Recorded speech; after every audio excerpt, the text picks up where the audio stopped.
IPL 2026ರಲ್ಲಿ Gujarat Titans ವಿರುದ್ಧದ ರೋಚಕ ಪಂದ್ಯದಲ್ಲಿ ಪಂಜಾಬ್ ಕಿಂಗ್ಸ್ ಗೆಲುವು ಸಾಧಿಸಿದೆ. ಆದರೆ ಪಂದ್ಯ ಮಧ್ಯದಲ್ಲೇ ಪಂಜಾಬ್ ನಾಯಕ ಶ್ರೇಯಸ್ ಅಯ್ಯರ್ ಗಾಯಗೊಂಡಿರೋದು ಅಭಿಮಾನಿಗಳನ್ನ ತೀವ್ರ ಕಳವಳಕ್ಕೆ ದೂಡಿದೆ. ತಮ್ಮದೇ ತಂಡದ ಸಹ ಆಟಗಾರ ಕೂಪರ್ ಕೊನೋಲಿ ಹೊಡೆದ ಗುಂಡು ತರಹದ ಚೆಂಡು ಅವರ ಕೈಗೆ ತಗುಲಿತು.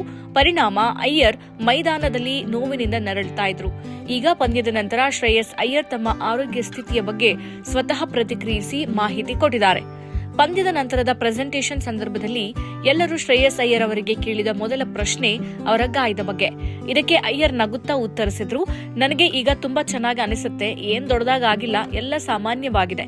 ಯಾವುದೇ ನಕಾರಾತ್ಮಕ ವಿಷಯಗಳನ್ನ ಹೇಳುವ ಮೂಲಕ ನಾನು ಕೆಟ್ಟ ಶಕುನಗಳನ್ನ ತರೋಕೆ ಬಯಸೋದಿಲ್ಲ. ನಾನು ತುಂಬಾ ಸಕಾರಾತ್ಮಕವಾಗಿದ್ದೀನಿ ಮತ್ತು ಮುಂಬರುವ ಪಂದ್ಯಗಳಲ್ಲಿ ಯಾವುದೇ ಸಮಸ್ಯೆಗಳಿಲ್ಲದೆ ಆಡ್ತೀನಿ ಅಂತ ಅಂದ್ಕೊಂಡಿದ್ದೀನಿ ಅಂತ ಹೇಳಿದ್ರು.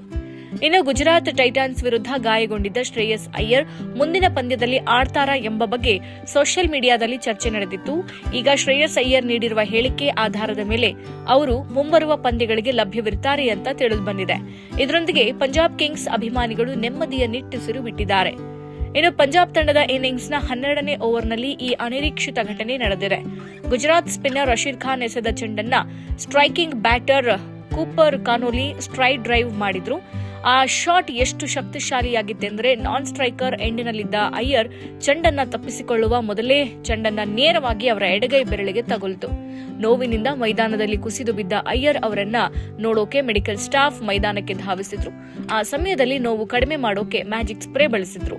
ಪಂದ್ಯದ ನಂತರ ಸ್ಕ್ಯಾನ್ ಅಗತ್ಯವಿದೆಯೇ ಎಂಬ ಅನುಮಾನಗಳಿದ್ವು. ಆದರೆ ಅಯ್ಯರ್ ಅವರ ಮಾತುಗಳು ಈ ಎಲ್ಲ ಅನುಮಾನಗಳಿಗೆ ಅಂತ್ಯ ಹಾಡಿದೆ.